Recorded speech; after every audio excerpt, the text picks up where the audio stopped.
My name is Andrew Taylor, and it's a great pleasure to welcome you to the second season of Stick With It. Last season, we had the fantastic host, Mark Hoffmeyer. Without his tremendous work and the fantastic interviews and guests he had, we wouldn't be back for a second season. This season, some amazing guests, so I'll invite you now to settle in, relax, and enjoy Stick With It. Welcome aboard, everyone. My name is Andrew Taylor, and this is APA's podcast, Stick With It, for all aviation lovers. Today, we're joined in the studio with Captain Ben Holland, Manager IOC Qantas Airways Limited, and Chris Mulholland, Manager of the Integrated Operations Centre. Manager of the Integrated Ops Centre. So, gentlemen, welcome. Thank you very much. Pleasure. Nice to be here. First of all, Ben, can we start with you? So, Captain Ben Holland, A330 Captain. Why are you possibly remotely interested in running the IOC, Ben? It's a fantastic department and fantastic people. I've worked closely, so head of fleet operations and also in a few flight ops management roles over the years. And so I've worked closely with the IOC, Chris, over a number of years. And for the operation, it's split into the safety security side of things and also the operational side of things. Fleet operations and flight operations looks at the safety and the security and provides the input into the operations, whereas the IOC looks at the commercial, the operational side of moving aircraft from A to B. And so it's two distinct responsibilities. Flight ops has the safety security. Mm-hmm. Coming up into the IOC, though, 350, 400 flights a day, backwards and forwards, 50 to 60,000 passengers every single day. And it's the only department I know in Qantas that brings all of the operational teams together. So if you imagine it, you've got, let's say, 10 critical paths on every turn, 3,000, 4,000 turns a day, all to make it a successful day, and it doesn't stop. And so the level of interest or the level of activity on there is fantastic. And so over the years, I've had the chance to work with the IOC team and get an appreciation of how good they are. And also I've been very aware of the last 5 years, the state of the operation. Yeah. And so very infrequently an opportunity like this comes up and put your hand up and say, well, can I make a difference? Can I make a contribution to the operational state? Because the operational state, if we can improve it and get it stable, it helps all of those operational teams right along from your airports teams, frontline flight crew, cabin crew, engineering teams, and then behind the scenes, all of your passengers. It really brings a level of stability in there. So the opportunity to work with them and the opportunity to put the knowledge over the last 30 years and see if we can improve the operation. Yeah. So for those who aren't aware, so Qantas is a 24-hour, 7 days a week, 365 days, literal a global company. So we have a dedicated centre in our head office at Mascot that monitors the operation of the airline 24/7, every minute of every day. Yeah, so if you think about the IOC, you can book a ticket, let's say, a year out. Mm-hmm. Your network planning teams, your revenue management teams are looking at the markets around the world, where they think the demand will be. They're also looking at the aircraft and what we have available to service it. So they're making your strategic decisions, and a year out, we publish a schedule roughly so that you can buy tickets and plan. Throughout that year, your network scheduling teams are looking at how to refine that more on a strategic basis. And then 5 days out from the published schedule, so let's say we're on a Wednesday now. Yep. Next Monday, the IOC takes control of that schedule. Okay. And so it's the IOC's responsibility to set up the plan so that schedule can be executed with the minimal disruption. So the ideal for us is to do nothing at all and watch that schedule just play out in the day, watch the frontline staff execute it, mm-hmm. and have no disruption, and all of our customers get to their destination on the booked flight within plus or minus 15 minutes of their arrival time. Mm-hmm. So we try and put plans in place to mitigate the risks that we can start seeing down the track, and it might be any level of disruption. Mm-hmm. You can pick anything you like, let's say a weather event, whether we've got enough spares aircraft on the day of operation, whether we've got enough crew, all of those sorts of things. And we try and put plans in place so that we can execute or have that schedule executed as efficiently as possible. So we do that, and then on the day of operations is generally where you come into contact with us if things aren't going to plan. Yep. Okay, what do we need to adjust? Why do we need to adjust it? What are the inputs that we're looking at? What is the most efficient way that we can recover so that we still get our passengers to their destination? And generally your priority is on the booked flight within plus or minus 15. Okay, if that's not going to work out, how close to schedule can we get for you? And again, if we're down to single runway operations in Sydney, for instance, and it's on a Friday, well, can we get you there by the end of day? Yep. And so we run through that every day, every minute of the day. So that's enough hearing from Ben for the moment. So Chris, tell us about your Qantas career. How long have you been working with us? Well, with the airline since 77. Wow.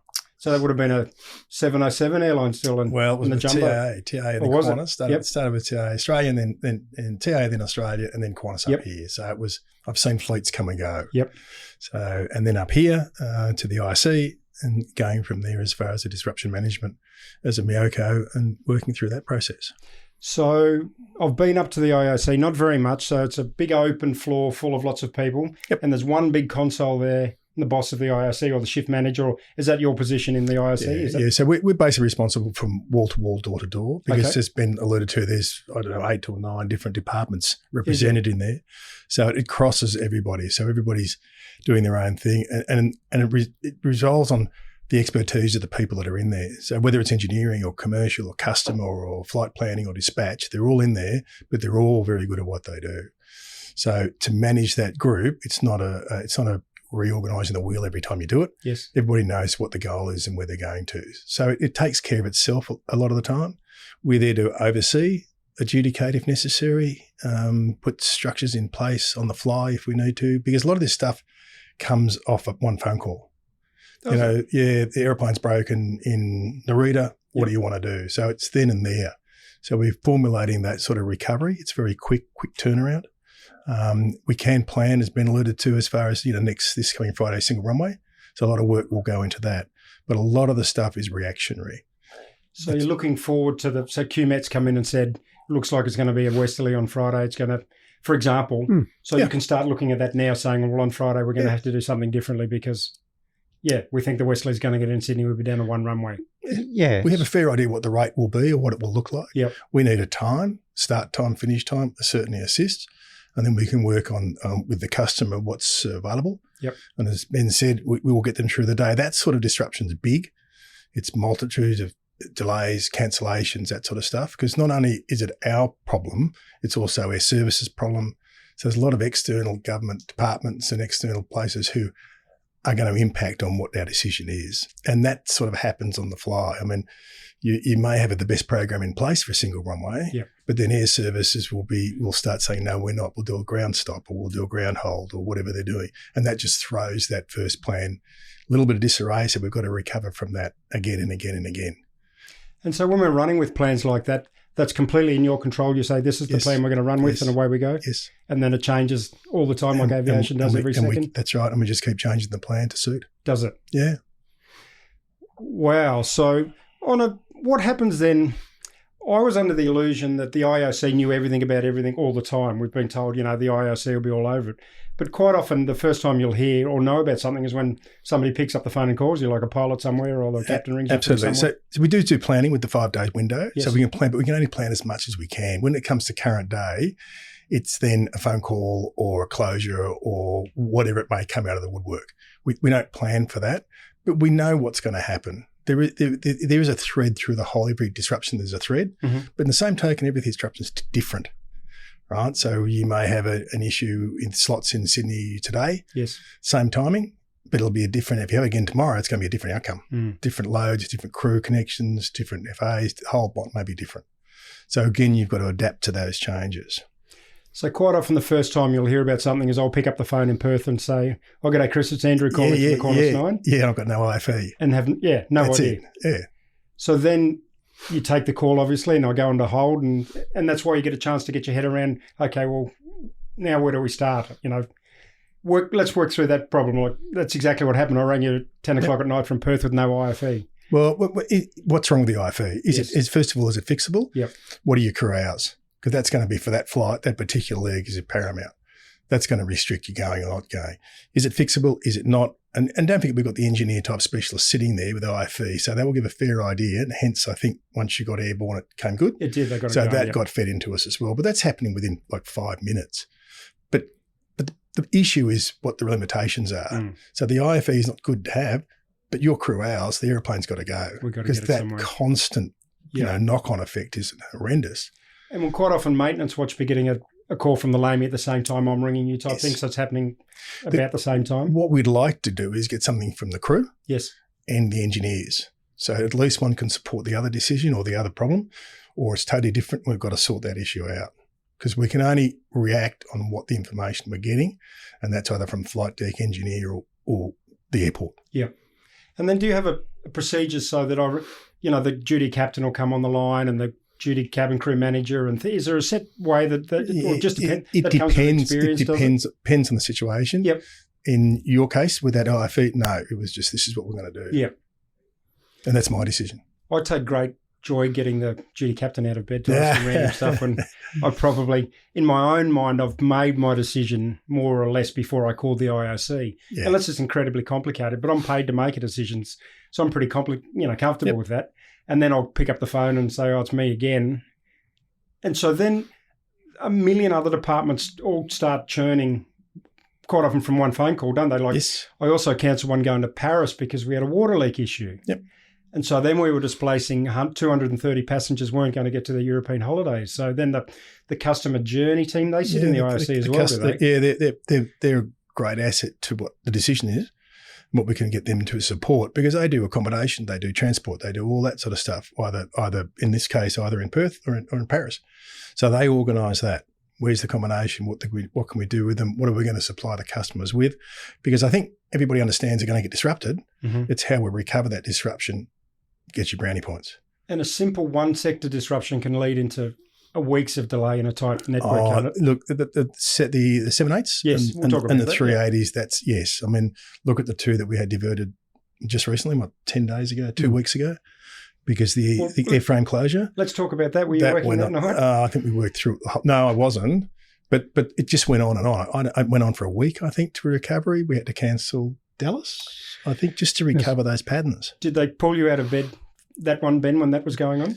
They do. So we've got an escalation matrix and we've also got a call-out matrix. Okay, yes. So it depends on the severity level of the issue. Okay. And that'll depend on your contact list and who you bring together for your duty conference call. So do you have a second in charge that somebody can take over, rather than get you out of if you've been awake for 3 or 4 days dealing with something complicated and something else comes up, will they find somebody else before they'll call you again to get you back to it? I've got a few people. Okay. So Chris is one of 6 Miokos. Okay. And so if you go through, let's say, a crisis. Yes.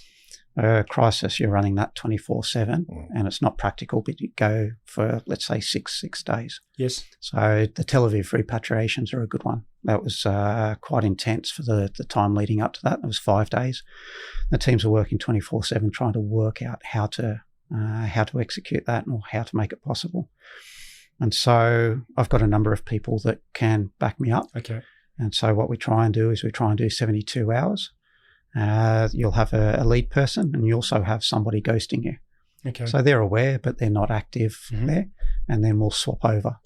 And so that you've got that. And so you've always got somebody that, you've got your fatigue, safety action. Absolutely. Yeah. But also to ensure that your decision making is still appropriate for the time.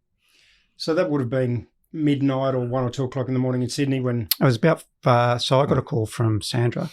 It was around about 7 minutes to 4. And had you gone to bed thinking that there might be something on overnight? Or I guess we'd been watching that for a fair while, hadn't we, really? You don't go to bed thinking you've got something on. You've always got a plan in place for whatever time. Yes, yeah. So your Middle East, that's been active for a couple of years now to a varying degree. Probably about a month prior, the security team had highlighted that there were certain risks and there were certain activities that were occurring behind the scenes that could be a trigger for an escalation. And so as part of that, they give you the circumstances and they give you the potential the potential outcomes. Yes.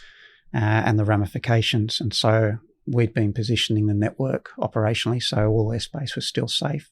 But we'd still been positioning the network operationally so that we didn't put all of our eggs in one basket, go through one section of airspace.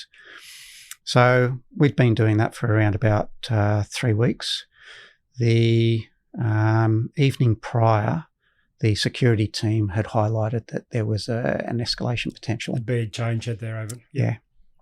And so those 2 flights, the 33 and the 9, they were routed through Saudi airspace. And so we had our plan. So that was in place, and we knew what the potential options were if there was an issue.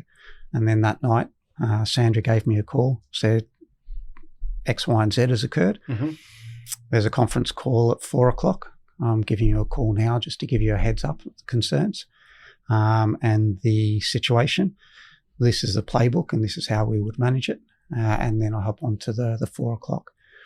And on that 4:00 conference call, you have, let's say, flight operations. Mm-hmm. You also have security, because it's a safety and security. So is there a threat to the aircraft, safety or security-wise? In which case, they execute a decision. We manage the outcomes of that. Yes. In this case, the aircraft was northwest of Bali, and this was a night. The flight crew had called in and advised what had been occurring. Separately, we look for confirmation on any inputs that we have. Separately, we'd started seeing through the news channels, and we'd also started having through the security channels Mm-hmm. of the escalation from Iran, shall we say. And so we knew that there was a physical issue there. It was actually manifesting itself about 1,000 miles away in terms of Mumbai airspace and looking at routing through Oman. Behind the scenes, and we followed up with IATA, Mumbai were looking at Oman and Muscat, whether it was possible to route the aircraft over. Were they? And they were dealing with multiple diversions, and the Indian airports were quickly following up, filling up with the diversions. So going back to India, Yeah. it was off the tables. So at that point, the safety of the aircraft is assured, shall we say. You've still got 1,000 miles to go, and it becomes a logistical decision. We saw that the aircraft had started to do a holding pattern. Yep. And so the initial information that the aircraft wouldn't be allowed into the Mumbai airspace because of the congestion, that increases your confidence level that that's the case. Yes. In which case you then have a look at your options. And we'd been considering Bengaluru and Singapore as your two primary ones. Mm-hmm. The issue was that the time frame for the recovery was uncertain. So we had indications of, there's an escalation in the tensions and activity. It is a physical manifestation.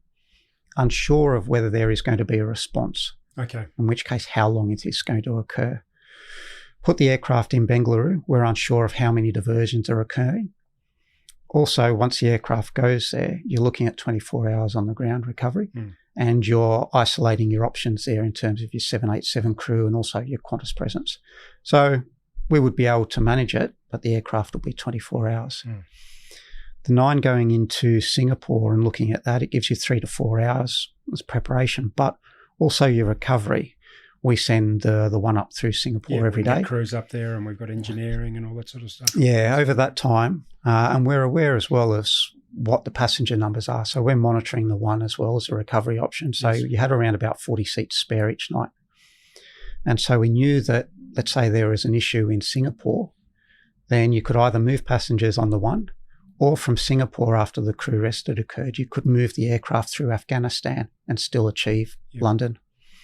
The 33 was a lot closer to Bengaluru. It was up the west coast of India. Mm-hmm. However, the 33 coming back to Perth, you've got additional crew in Perth. Yeah. So, and theoretically, because we wouldn't propose this, but theoretically what you could do is bring the aircraft back, call your standby crew out, and then depending on the duration, send it straight again. Yep. You'd have to offload a number of passengers, and you could send them up on the 71 to Singapore and pick up the service again, but still send that through Afghanistan if you wanted to keep the service going. And so I liken the IOC, and one of the reasons I'm enjoying it is because a lot of the processes and a lot of the thinking mirrors what we do as flight crew. Yep. Chris mentioned earlier there, and you talked about one of the first calls we make. I often think it's like a cockpit door. We're trained really well to get that communication going. Yes. It might be 50 metres behind you, but 4 right, 2 rights, wherever it is, you're reliant on that information that is coming through from the crew member about what the circumstance is. If that crew member doesn't provide that information, then you're still only 50 metres, but you don't know. So we sit in the IOC and we monitor everything, different sources. But until that piece of information in whatever format comes through to us, we don't know. It's one of the things we're working on in the next 2 years is being able to improve that resilience. Because if we can improve that resilience, then our situational awareness starts becoming better.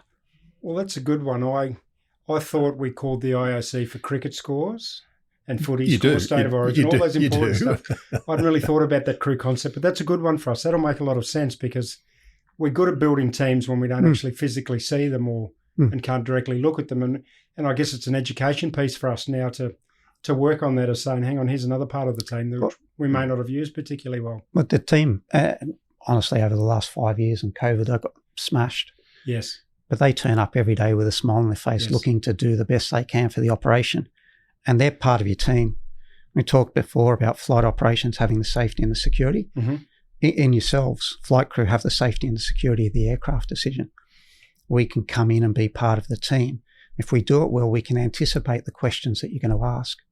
Okay, we're over Mali. We're talking to Medlink. What are the issues we're going to face going into Mali? Yeah. Okay. Bang. What information do we need? Let's get the airports call out, all of those sorts of things. Similarly, you're going across the Pacific one night. On your 7-8, we can actually monitor the health of the engines, or we can monitor the systems. And does that happen actively or is it passively and it'll pop up if an EGT goes through the roof or the oil quantity goes down? Or how do engineering look at that sort of stuff? I know they do, but... They do, but we need to get our processes in place, and it's the same. So you talk about the cockpit door and Yes. you're thinking that it might be 12,000 miles away, but equally it might be 12 metres away on the same floor. Yeah. We're reliant on those information flows. And so we have about 17 or 18 applications and computer systems on the floor. Yes. They generally don't talk to each other. And so we've got to go in and find that integration information. of the ops centre. That's it. Yes, okay. And so the next 2 years, we're really working on being integrated. Interesting. So that's a bit about the mechanics. Most people want to hear good stories, Chris. So now 47 years of good stories. Yeah. How many babies have you delivered over the... None. No births on board, really? Oh, yeah, but to be honest, medical and births, that's sort of, to be honest, run of the mill. Is it really? Yeah, because it happens, because we're flying so much all the time. We've got the international flights going all the time. So medical with Medlink internationally on the 787s, 380s, 330s, we're getting those through all the time. Yep. And that's a big part of the business, is it? It is a constant part of the business, is the phone patch. And then we're reliant on Medlink and the crew to continue on, or if not, where do you want to go and how do you want to get there? Yep. And how do you recover that? Because again, you go back to the ultra long haul flying. If you go anywhere, that's about it. It's stuck. The airplane's stuck. That's the passengers and everything. Yeah, for 24 hours till the crew come back. That's broad brush. That's what you're looking at. Well, we must be getting pretty good at handling Baku as a destination in the network now, aren't we? We've had a few 380s in there of late. Yeah, we have. I think the first one was better than the second one. So, wasn't there issues with the wire or the internet in Azerbaijan? Now have the Russians turned it off, or we couldn't get internet access to That's what we were led to believe. Okay. So that made it complicated. And I think the biggest issue was that I think it was a public holiday there on that day. So they had 2 people at the airport as far as customs immigration. So the whole thing was extraordinary, painfully slow. And Ben said we had dogs and cats and all sorts of stuff in the hold on the 380 as well. Yeah. So not only have you got 600 passengers, you've got their bags, you've got the crew, you've got an aeroplane somewhere where you don't want it.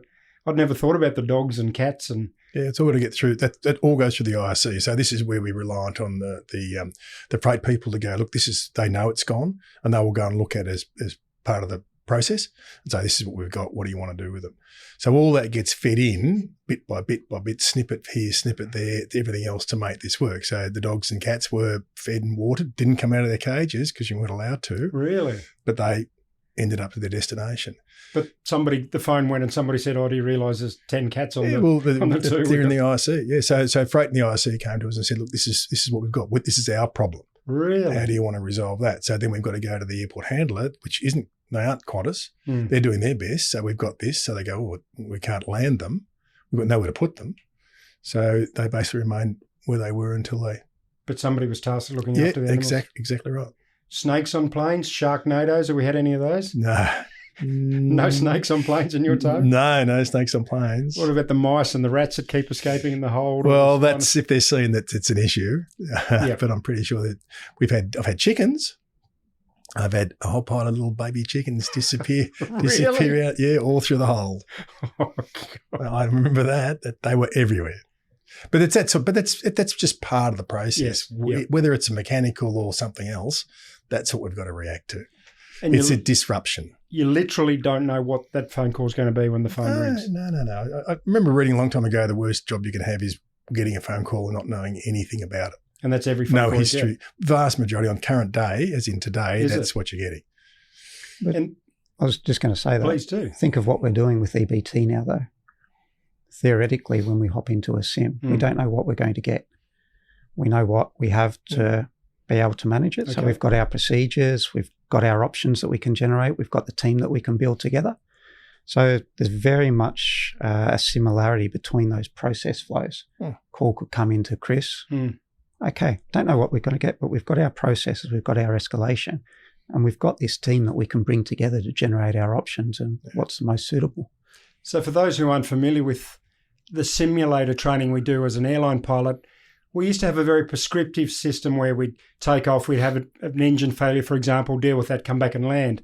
Now under EBT, which is evidence-based training, we get a scenario which it's a build your own destiny, really, in your own journey, isn't it? So we cover topics, but it unfolds in real time. We just manage the issues as we see them. And as Ben's saying, this is just everyday life now, how the IOC operates. And so, Chris, a normal day, how often is it a normal day where you get 3 phone calls, somebody's ringing up for the footy and checking on the cricket score and that's about it? No, never. Never that? Look, there's two parts. You get the actual incident or the accident or whatever it may be. Yes. You get that and you recover that. But you're getting a lot of what ifs as well. I mean, we may have an airplane going to Dallas. We know it's got a problem. All right. So engineers are working on it. We would work through a process about, how long it's going to take. Worst case scenario, do we come out of Dallas? Do we get crews down from Los Angeles? What do we do? So a lot of what ifs going on at the same time. And they may not eventuate, but we'll still go through the process, have all the ducks in line in case we do need it. So it's not necessarily just reacting to that one phone call, things gone bad. It's looking at what if. So all day, every day, that's all we're doing. And on a day like today in Sydney, it's a lovely fine day. The domestic network is pretty robust and running pretty today. Today when we left, it was going extraordinarily well. Was it? Yeah. So those days are pretty rare? Yeah. And as I said earlier, there's so many different influences coming in with air services. That sort of stuff's impacting us nowadays. We've just had the single runway event. We're expecting that sort of similar may occur this week. Yep. So all that's going through those 5-day window. If this happens, what are we going to do? How do we do it? We don't know the detail. We just know the broad brush. Yep. This may happen. So is it going to happen at 9 or 10 as you know about weather, it's very difficult to pick that this is it's like, when's the fog going to lift? Well, who knows? And most of the issues in the middle of the night, or is that me only ever work in the middle of the night? So that no, it's the day. Look, middle of the night's international. Yes, because international's flogging itself. Yes, all we're getting basically, as far as a domestic network overnight, is those aircraft that are not going to come good for their first flight. The AOGs for the morning flight. Yeah, but during the day, it's predominantly the international's pretty much stable. It's continuing on, but the international, then you've thrown everything in the air at 6 and off you go. So that's when it starts to get busy with the domestic network. Yep. Yeah. Sorry, Ben, can I add something? No, it's just so domestically. I think we've just finished the 3rd month of 85% plus or minus. And is that the benchmark, or that's where we're trying to be? No, the best that we can be is where we're trying to be. Okay. And this do you have a figure in mind for that? Or? No, I don't. I don't have a figure. Yes. Because, and this is where we don't have anything better, but I don't necessarily agree with focusing on OTP. Yep. Because OTP is a departure time. If you look at the 10 critical paths that you need to do, you then need to get the aircraft there. So if you get the aircraft there, create the opportunity for those paths to be successful, then your OTP looks after itself. And so what I look at is actually the processes and the way that we manage the processes, because that's the way that we improve. Yes. How can we do that? If we keep doing that and we keep identifying that, yes, we've executed as well as we can do, then whatever the OTP result is as good as we can be. As a byproduct rather than the main focus. Yeah. And as an example of that, 2 weeks ago, I think on a Wednesday, our OTP was 54%. But going into the morning, and weather and aircraft unavailable are our 2 biggest disruptions. And mostly uncontrollable as well, aren't they? That's to a certain extent. Yeah. And so our OTP was 54%, and that was a fantastic result. We were within 5% of our peers, and our network is more complex than our peers. And so to be within that target is something that we couldn't have achieved 6 to 12 months ago. So it was a fantastic result, even though it was a 55, and the team were fantastic the way they worked that. The nice bit about that was the next day we banked straight back to a 92%. So we're now showing a resilience in the operation that we haven't had before. And that's bringing everybody together. And one of the nice things is that the operation's working as a whole. And so all of your individual business units, all of the teams there, so let's say your workforce planning, we're incurring additional costs through the roster build to try and do the crew teaming and the crew detail, because in the operation, it keeps things simpler. We're also doing it in a number of other areas. So the different business units are not necessarily as optimized for themselves. They're optimized for the whole. And this is a big change that you've seen come in the last 6 months. We're not there for international yet, but domestic is getting there. Most definitely. Through this next 6 months, aircraft unavailable and weather, two biggest disruptors, weather will start to become more of an effect. We saw this on the first 2 days of July with your single runway operations. The westerlies were in, absolutely. That's it. And if you think that Sydney is around about 40% of your domestic operation. Is it? Westerlies, and again, this is rough numbers, will cut your capacity by half. And so you've now got to move all of your passengers on half the flights that you have and how to do it. And so this is where you just have to run your services. And even if they're delayed, you just run your services so that you can move your passengers and you accept what your OTP is, because our goal is to get the customer where they go, not achieve a number. So the OTP was certainly a small part of that day trying to fix a problem. So 250% roughly back to back. Yep. We're now building that through the 72, but you can expect not to hit an 85 through the next 6 months. But again, this is where we're not after a target, we're after as best we can be. The number will look after itself from there. So today I'm speaking with Captain Ben Holland and Manager of the IOC, Chris Mulholland, and this is Stick With It.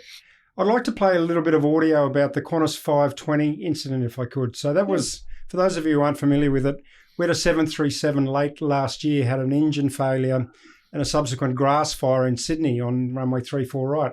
So I'd just like to play a little bit of audio. So Mark Hoffmeyer did a fantastic podcast with the operating crew. I'd like to talk to the other side of the operation to talk about what was actually happening in the IOC as this was unfolding.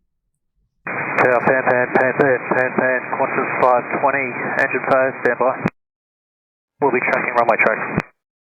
So what we heard was the Qantas 520 declaring a pan call, so they'd had an engine failure off runway 34 right. And as I said, Hoff did a fantastic, he chatted to the crews at length about what that was happening with them. So I'm really interested, and I think it's really great benefit if we as pilots and the end user now understand what would have happened during that incident there. So how would have you found out about that, Chris? Were you working that day? Was that one of yours? Look, I wasn't. There was, first of all, we got to clarify what is going on, because there was, with that particular one, there was some confusion about a pan. You didn't see it go past the window out of the QCC, No, we're looking. It had gone by then. Or a Mayday. So we got to clarify, because each one of those has a different reaction and different response from us. So we had to clarify what it was, and that's the first thing we do with any disruption. So you got to get down to nitty gritty what's going on. What complicated that was the grass fire, because was it connected? Was it not connected? And this is the initial couple of minutes here. You're not talking a very long period of time. Because the ATC, they hit the crash button. They went to full emergency. Yeah. So did you get notified? Or did well, this is where it complicates things. Does it? Yeah. And then they closed the runway. Then they basically put a hold on all departures. So all this is going on. But the initial thing is that once we clarified it was the pan and what was actually going on board the aeroplane, that's when we reacted as far as advising a list of people who we need to advise. And it was at Sydney Tower, picked up the phone and rang the IOC, or how did you find out about that? I think it came through dispatch, which would have been probably Sydney Tower. Oh, would have they picked that would have been. But we don't have access to the recording or to the crew at that stage. No. They're too busy. Yep. So we get that, clarify what's going on. We deem it what level of disruption this could be. We did on this particular thing go to what we call a GCAT. So we escalate the incident, mainly because what's going on with the airplane, the crew, the engine, that sort of stuff, and B, the media was going to be all over it because there's a massive grass fire at the side of the runway. So I don't really understand. The media's got nothing to do with my job, but it's a big part of us as an organisation, really, isn't it? Managing that social media, the official media. Yeah. It's a big part of making sure our corporate comms are aware with what's going on so they can be forewarned. That's the point. So that's the point, is that when you say, you do a go-round, you've got to ring the IOC to tell them what you've done. Yeah. So that's because the phone will ring and the media people we would log that particular, what you're talking about there, and we will wait for an aircraft spotter to ring corporate comms. Really? Oh, yeah. And they do. I mean, as soon as you do a go-round, someone with a radio or something sitting somewhere knows about it. And so the corporate comms knows about it, so it was a routine, missed approach, case closed. That's all we want to know. Okay. That's all we want to know, is which is routine, what the captain on board has told the customers. Okay. Make sure it's all the same. Yes. And it goes away. Perfect. So back to the 520. Well, this one, because of the file. So we got a GCAT together, which is the consequence assessment team. Okay. And that goes back to flight safety and duty captain, that sort of stuff. Okay. That then deems whether this is a special event and needs to get going up another level. And so that's a call saying we've had an incident off in Sydney, 7-3, not sure exactly. Yeah, this so is something what's going on. Straightforward like that, is it? Pretty much at that. So we can escalate. So it's our responsibility to escalate or not to escalate it, which is BAU. So we did the GCAT, got the duty captain, as I said, the flight safety, and said, we went through a list of what we have to go through, and this is going back to procedure. Okay. Went through the list, and is it business as usual? Do we kick it back to business as usual, or does it go up another level? Okay. At this point, we went through the whole process, and it was back to business as usual. Was it? So it goes back into the IOC, because if you cut it down, it's going to be by that stage the aircraft had landed and taxied onto the bay. Okay. So that had really gone away as far as that's concerned. So now it's part of recovery. And then it goes to what have they done? What's Air Services done? They've closed the runway. They put ground stops on. We ended up cancel. It was a Friday, busy Friday. We ended up having to cancel 15 services. So then we focus on that, how to recover all these people and everything else. So then it goes to that stage. Which shows you how high-paced the operation is, where we've had an engine failure, which is far from routine. Yep. We had a massive grass fire. They did a heavyweight return. But all of a sudden we've had to move on because we've got to look after the 15 services we've cancelled. Yeah. Yeah. So that would be happening in unison. So the Miyako at the time would be doing the call, the GCATs, that sort of stuff. Okay. But the ops control team would be looking at the consequences. Air Services would have been advising us, the ops controllers, what restrictions they're putting on, because we would have got somewhere very quickly they're going to put a ground stop on, and what does that mean? That's just not Sydney, that's everywhere else as well. Mm. So it impacted the whole domestic network, pretty much got impacted badly. And is it difficult for you, Ben, as a pilot, to say, I've got this other job I need to be doing. I can't really worry about the welfare of the pilots at the moment because I'm busy running a completely separate department? Or did you first think, I wonder who was flying, wonder how they are, things like that? I actually like it's the wrong word. Sorry. But it gives me a good appreciation.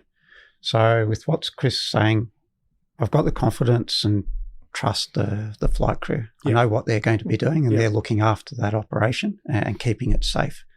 So our job's to work in the background, anticipate what's going to be needed. So you're going to come back into Sydney and let the airport staff know, ideally let the base management know so that they can meet it. We're going to need to look after 180 customers roughly. They're going to be distressed. We're on a Friday. It's coming into the Friday afternoon on a busy day. How are we then going to move them? Are they going to want to be moved on the remaining services? Unfortunately, in the background, we also had 2 aircraft that went US at the same time coming out of Sydney. Oh, really? One of those was for Brisbane, and so you've got additional customers there. Yep. And so just on those 3 flights, do you choose to transport, and how do you work out whether to transport those passengers on the event flight and whether you move them, or do you select others that maybe don't travel that day? How do you support the airports team? Because quickly your lounges are going to be full. You've got passengers moving through. How do you support them? Because their workload and their stress level is going to be there. And then you've still got thousands of other passengers in the air that are going from Sydney or to Sydney. And keep that operation going. And so don't for a moment think it's a lack of an appreciation, but it's having the confidence and the trust in the flight crew and to look after that particular flight. That will come back. We then need to take that over from the operation and try and support it. But then we don't have the luxury of stopping. We don't have the luxury of hopping off. We keep going and keep that operation moving. And do we still have a round table on level 3 where do you sit around a table any longer? Like when these things happen, are you able to drag everyone together and eyeball people? So you, we certainly do. Internationally, we absolutely do. That's a customer. Everybody has a seat at the table, whether it's customer, because we try to get the best outcome. We're already delayed or disrupted. We may have a choice of Dallas or something else. Yes. And that goes back to almost a customer decision, which is best for you. They'll go through their processes.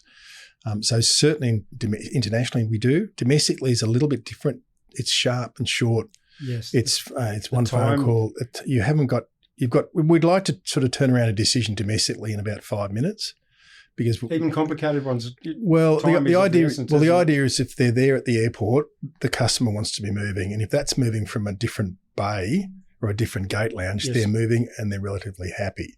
If we're sitting there and waiting for a decision, all right, it adds to the airport's issues. So we may not have a total plan, but we might have step one. And as step one, quite often the customer they'll come and tell you what you're doing because they've got the text message before. Yeah. So is that somebody's hit the send button before it's got to us? Is that automated or how do those sorts of things work? You can answer. There's works in progress.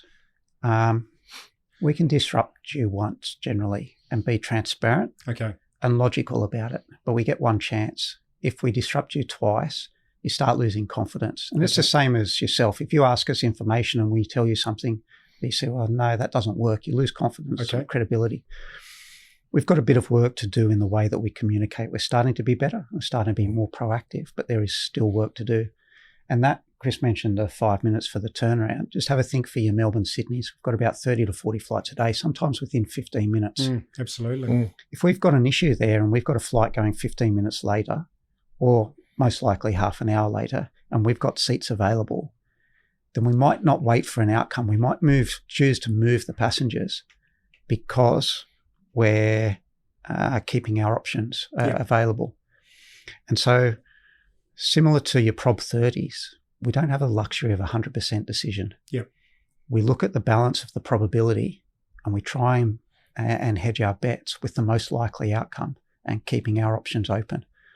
And so we do something similar. We don't like being backed into a corner. No, and so we work get the passengers on the way there. That's one of the parts. And so this 5 minutes. This is, okay, what are the issues?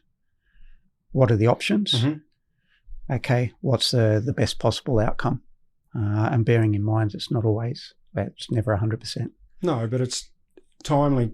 Will quite often change people's perception rather than, it might not be the 100%, but because it was timely, they'll be happier. And that's it. Yeah. And so we publish the delay. Yes. That triggers the ability to move those customers by the airports team. And so that means that we may not have had the ability to talk with you directly. Bear in mind it's verbal. So this is part of the digital program if we can do this successfully. And we're not trying to add another app in there because we've got a few, but if we can use our existing, say the IO app, things like that, you've got a schedule by tail there which mirrors our systems. Mm-hmm. If we can start to offer options there in terms of, okay, this is the plan for the day. We've got a fast flight plan because we're trying to get you in, get the turn, all of those sorts of things. We can start to communicate the plan because we generally don't do that. And if we're trying to lead for the day and we're not communicating the plan, then that's an area that we can improve there. So if we can do this digital, we can mirror the verbal, we can improve our resilience, but we can also improve the teamwork together. And that gives us some buy-in because we've got some idea what you're trying to do with it. This is it. What about odd phone calls you've had over the sat phone, or you had any good ones of those you can tell us about, Chris? Strange requests, marriage proposals, divorces. Deaths probably not. There's been a few of those. That'd be horrible to deal with. Very sad. Oh, yeah, they're very sad, but that's part of the course. Yes. No, look, it's just, a lot of it's just business as usual. It's the weird ones that I enjoy. It's the sending airplanes off the WA coast to find a sailor, or the Bali bombings, organising the recovery very quickly for that. Those are the things that stand out. The European volcano that went around and around Northern Hemisphere for 10 days. Away. Yeah, it was great. It was good for me. Yeah, but it was that sort of stuff. Absolutely. That goes on and on and on. So how can we as end users help you do your job, I guess? So we're such a small part in it as I'm starting to appreciate. So what makes it simple when I pick up the phone and ring the phone now, you know who I am, you know what's calling, you know where I am. Yep. So I really don't need to be explaining all those things particularly. No. You've got a fair idea. It's the information. It's the information that we require. And the assumption that you don't know what I'm about to tell you would probably help, does it? No, but even it's adding to a story we've already got. Yep. It really adds reams of information. That's what we want. So if you ring us and say, look, this is what we've got, that's what we ask for. And whether you're a 737 in I don't know, WA somewhere, absolutely, or a 380 going over the coast somewhere, it's the same, exactly the same information. Create the shared mental model. Yeah. Yeah, so there's some really good takeaways. So I guess for us as pilots, we go back to the team building, which we spent for a long time learning about. So the IOC is part of our team, which I hadn't really thought about. You don't necessarily know what we're about to tell you. No. So the same direct questions I ask from the cabin crew when I'm at work, if I can share that information the same way to whoever's on the end of the phone of the IOC. Yeah. And you're still able to take those calls about the State of Origin results and the cricket scores. That'll never stop. That's been going for decades. That's been going for decades. That'll never stop. Guys, thank you so much for your time. Thank you for the chat. I hope everyone found it interesting. Yeah. And if you have any questions, please drop them in the comment section, and I'll ask Chris or Ben to get back to you with an answer. So thanks for listening to Stick With It. And for now, goodbye.